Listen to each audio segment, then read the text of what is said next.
Hey everyone, my name is Anjali Verma and welcome to my YouTube channel. So in today's video we are going to discuss कि किस तरह से आप जनवरी से पढ़ के 95 प्लस 90 प्लस स्कोर कर सकते हो एंड अगर आपको सिर्फ पास भी होना है तो क्या स्ट्रैटेजी आपकी रहनी चाहिए कि आप जनवरी से पढ़ के पास हो जाओ या फिर जो भी आपका गोल है वो आप अचीव कर लो। सो वो सब इस वीडियो में मैं डिस्कस करने वाली हूँ। सो प्लीज़ इस वीडियो को लास्ट तक देखिएगा एंड अगर आपको अच्छी लगे तो please share it with friends. So लोग सबसे पहले तो अगर आप जस्ट स्टार्टिंग कर रहे हो, आपने अभी तक कुछ भी नहीं पढ़ रखा है या फिर थोड़ा बहुत पढ़ रखा है, तो मैं उसे भी सपोज कर रही हूँ कि आप स्टार्ट से ही स्टार्ट कर रहे हो बिल्कुल। सो सबसे पहले तो आपके जितने भी सब्जेक्ट्स हैं उन सब्जेक्ट्स के नेम लिख लीजिए एंड उन सब्जेक्ट्स में जितने भी चैप्टर्स हैं उनके नेम लिख लीजिए बिकॉज आपका जो सिलेबस है वो 30% रिड्यूस हो गया है। So obviously there are so many chapters जो कि अब सिलेबस में आपके नहीं रहे। Like if I talk about chemistry तो उसमें से 3 चैप्टर्स कट चुके हैं। सो आप वो नोट डाउन कर लीजिए कि क्या चैप्टर्स या क्या टॉपिक्स आपके कोर्स में हैं एंड क्या नहीं है। एंड उसके बाद आप नोट कीजिए कि क्या क्या मार्क्स अलॉट किए गए हैं हर एक चैप्टर को, विच मीन्स कौन सा जो चैप्टर है वो इंपॉर्टेंट है एंड कौन सा नहीं है। ऑब्वियसली जिस चैप्टर से ज़्यादा मार्क्स के क्वेश्चंस आएंगे वो ज़्यादा इंपॉर्टेंट होगा as compare to other chapters.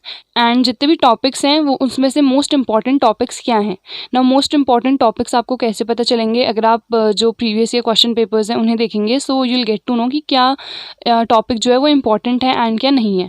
And if I talk about chemistry, so chemistry में कई सारे इंपॉर्टेंट टॉपिक्स हैं एंड हर एक चैप्टर में क्या क्या इंपॉर्टेंट टॉपिक्स हैं वो मैंने ऑलरेडी सारी वीडियोज़ में बता रखा है। सो अगर आपने वो वीडियोज़ नहीं देखी हैं सो आप वहाँ से जाके देख सकते हैं सारे ही चैप्टर्स के important topics. And look chemistry में सबसे पहले तो आप देख लीजिए, या सपोज करिए मैं कोई भी एक सब्जेक्ट है केमिस्ट्री, लाइक आप कोई भी और सब्जेक्ट कंसिडर कर सकते हैं। सो उसमें जो मोस्ट इंपॉर्टेंट टॉपिक्स हैं सबसे पहले आप वो देख लीजिए। लाइक केमिस्ट्री में मोस्ट इंपॉर्टेंट टॉपिक्स हैं या फिर जो चैप्टर्स हैं वो P block and aldehyde ketone and carboxylic acids हैं। सो जो पी ब्लॉक है उससे 7 मार्क्स का क्वेश्चन आता है एंड जनरली 5 मार्क का लॉन्ग क्वेश्चन आता ही आता है। सो आपको वो जो 5 मार्क्स के लॉन्ग क्वेश्चन हैं उन्हें बिल्कुल भी नहीं छोड़ना है। लाइक ऐसा नहीं करना है कि पी ब्लॉक पूरा चैप्टर आप पढ़ रहे हो बिकॉज बहुत लेंथी है वो। अगर आप अभी से स्टार्ट करोगे तो उसमें बहुत टाइम लगता है। इवन जब हम लोग पढ़ रहे थे तो पी ब्लॉक कंप्लीट होने में ही पूरा 1 मंथ लग गया था। सो पी ब्लॉक बहुत लेंथी चैप्टर है। सो आपको अगर आप अभी से स्टार्ट कर रहे हो सो जो 5 मार्क्स के लॉन्ग क्वेश्चन है वो आपको डेफिनेटली प्रिपेयर करने हैं, चाहे आप बाकी का चैप्टर पढ़ो या ना पढ़ो, बट जो लॉन्ग क्वेश्चन है उन्हें आपको डेफिनेटली प्रिपेयर करना है। एंड जितने भी लॉन्ग क्वेश्चन है किसी भी चैप्टर में वो आपको सारे ही प्रिपेयर करने हैं। एंड क्योंकि कई सारे जो शॉर्ट क्वेश्चंस होते हैं वो भी प्रिपेयर हो जाते हैं जब आप लॉन्ग क्वेश्चंस प्रिपेयर कर रहे होते हो। तो इसीलिए जो मोस्ट इंपॉर्टेंट काम है वो सबसे पहले तो आपको जितने भी लॉन्ग क्वेश्चंस हैं वो ज़रूर से ज़रूर प्रिपेयर करने हैं। एंड केमिस्ट्री, फिजिक्स, ऐसे कई सब्जेक्ट्स होते हैं जिसमें न्यूमेरिकल्स भी होते हैं। सो आपको न्यूमेरिकल्स को नहीं छोड़ना है। Like if I talk about chemistry सो उसमें बहुत पोर्शन न्यूमेरिकल्स का भी कवर होता है, लाइक फिजिकल केमिस्ट्री का कवर होता है। सो ऐसा नहीं करना है आपने कि थ्योरेटिकल पार्ट पढ़ लिया एंड न्यूमेरिकल्स छोड़ दिए, बिकॉज न्यूमेरिकल्स भी बहुत इंपॉर्टेंट होते हैं एग्जाम्स पॉइंट ऑफ व्यू से। सो आपको न्यूमेरिकल्स भी डेफिनेटली प्रैक्टिस करने हैं। एंड मैथ्स में कई लोग ऐसा करते हैं कि जो आपने सोल्यूशंस हैं वो देख लिए एंड हर एक क्वेश्चन का सोल्यूशन बस आपने देख लिया है एंड आप सोच रहे हो कि आपको आ गया है।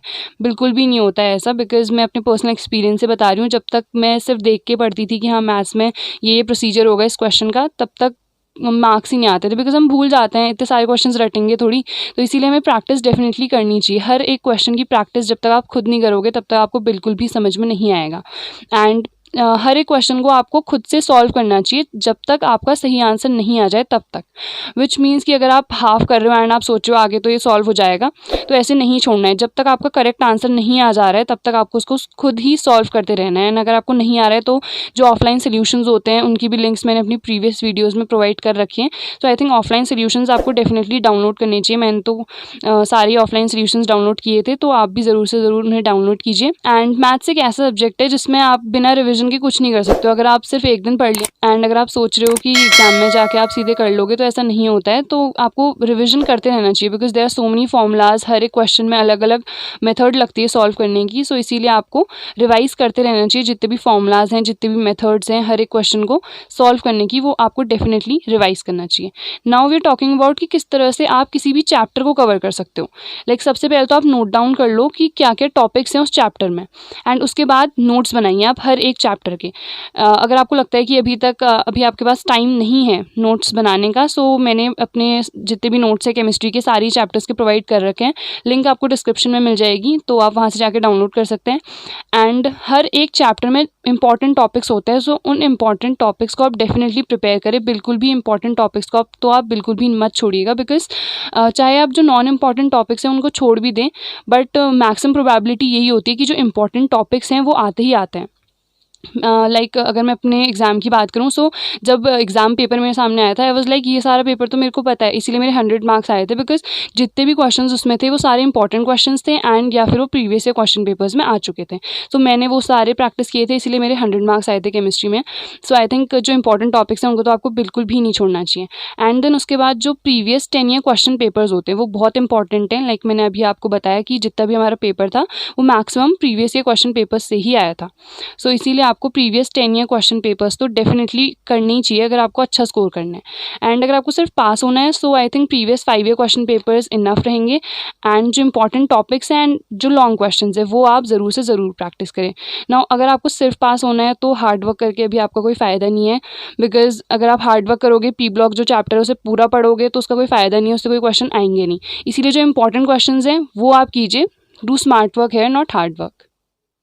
कई लोग मुझसे पूछे थे कि दी क्या टाइम टेबल आपने फॉलो किया था, क्या टाइम टेबल हमें फॉलो करना चाहिए कि हम अच्छा स्कोर कर सकते हैं।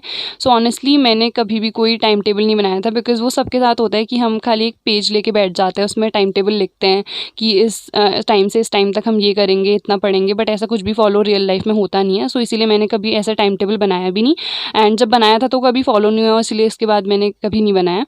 सो अगर आप टाइम टेबल बना भी रहे हो तो उसे अपनी लिमिट्स के अकॉर्डिंग बनाओ।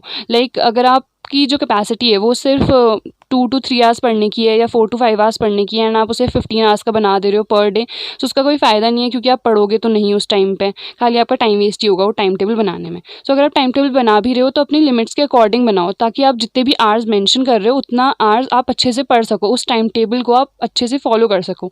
लाइक अगर आप 8 आवर्स पढ़ रहे हो एंड उसमें बीच में आप डिस्ट्रैक्टेड रह रहे हो, कभी आप फ़ोन में लग रहे हो, कभी टीवी देख रहे हो, so there is no point of it. But अगर आप 3 आवर्स पढ़ रहे हो एंड वो 3 आवर्स ऐसे हैं कि आपने उसमें जितना भी पढ़ा है वो सब आपको आता है, सो आई थिंक वो 3 आवर्स बेटर है as compare to the 8 hours. And ज़रूरी नहीं है कि 3 आवर्स आप कंसेक्यूटिव आवर्स में पढ़ो, आप ब्रेक लेके भी पढ़ सकते हो। लाइक पहले मॉर्निंग में आपने पढ़ लिया, देन आफ्टरनून में, उसके बाद शाम को या रात को आपने पढ़ लिया। सो इस तरह से भी आप अपनी पढ़ाई को डिवाइड कर सकते हो। एंड डेली के टारगेट सेट करने चाहिए कि आज मुझे टॉपिक कवर करना है या आज मुझे ये पूरा चैप्टर कंप्लीट करना है। सो इस तरह के डेली टारगेट्स अगर आप रखोगे तो आई थिंक आप बहुत अच्छा अचीव कर पाओगे। एंड जिस टाइम पे आप पढ़ रहे हो उस टाइम पे फ़ोन से बिल्कुल ही दूर रहना चाहिए, बिकॉज ये मेरा भी पर्सनल एक्सपीरियंस है। जब हम पढ़ते टाइम फ़ोन यूज़ करते हैं तो पढ़ाई बिल्कुल भी नहीं होती है। हम या तो नेट ऑन होगा तो नोटिफिकेशंस आएंगी, हम फिर फ़ोन में लग जाते हैं, या फिर कुछ भी गैलरी चेक कर लेते हैं अगर नेट नहीं भी है तो इसीलिए उस टाइम पे फ़ोन से बिल्कुल ही दूर रहना चाहिए। एंड हर एक सब्जेक्ट को आपको टाइम देना चाहिए। लाइक ऐसा नहीं है कि अगर एक आपका फेवरेट सब्जेक्ट है तो आप उसी को पढ़ रहे हो, ऐसा नहीं करना है। जितने भी सब्जेक्ट्स हैं सबको आपको इक्वल टाइम देना है। एंड गैप्स में पढ़िए, बिकॉज कंसेक्यूटिव आवर्स में पढ़ना भी बहुत ज़्यादा बोरिंग हो जाता है एंड उसके बाद कुछ समझ में भी नहीं आता है। एक टाइम के बाद हमारी जो मैक्सिमम कैपेसिटी होती है फिर उसके बाद तो हमें कुछ समझ में ही नहीं आता है। तो इसीलिए आप गैप्स में पढ़िए। अगर आप 1 आवर पढ़ रहे हैं देन आप ब्रेक ले सकते हैं, हाफ एन आवर या 15 मिनट, जैसे भी आप लेना चाहें। सो इसीलिए गैप्स में पढ़ना चाहिए, सो दैट जो आपकी स्टडी है वो इफेक्टिव रहे। So I think I covered most of the topics है। फिर भी अगर आपका कोई डाउट होगा तो आप कमेंट सेक्शन में मेंशन कर सकते हैं। एंड आई होप ये वीडियो आपके लिए यूजफुल रही हो। Don't forget to like this video, share with your friends, and अगर आप चैनल पर नए हैं तो subscribe to my channel. And thanks for watching.